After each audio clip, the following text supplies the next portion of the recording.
Kita pernah ada case, ada satu beneficiary dia duduk Kelantan. Dia WhatsApp our customer service, kata depan rumah dia ada satu kedai runcit. Boleh tak kita on board kedai runcit ni? Our team kata, can minta phone number tak? Dan within minutes kita dah kasih dia the QR code untuk dia terima e-voucher tu.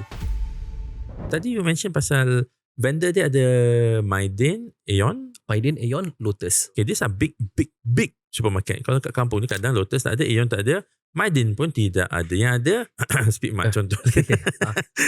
Speedmart kita belum lagi on board, tetapi kita boleh on board kedai-kedai runcit. Oh boleh? Kita pernah ada case, ada satu beneficiary dia duduk Kelantan. Dia WhatsApp our customer service, kata depan rumah dia ada satu kedai runcit. Dia nak kedai lain susah.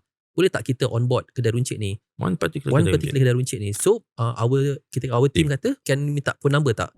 So kita contact kedai runcit tu, dia kasih kita the SSM, dan within minutes kita dah kasih dia the QR code untuk dia terima e-voucher tu.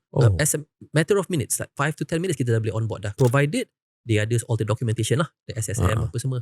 Kejap, you mentioned QR code. Now I have to ask, so this they make payment using phone and QR code? Yes, you can either, kalau yang dah integrated, dia terus scan. Kalau tak, kita ada Go Barakah punya QR code. Kalau you pergi some supermarket, you nampak yang mana yang belum integrated lagi, dia ada Go Barakah punya QR code. So through our web app, bila nak pay, dia keluar camera. So the camera just scan the QR code, and then dia terus tolak daripada dia punya voucher value dia.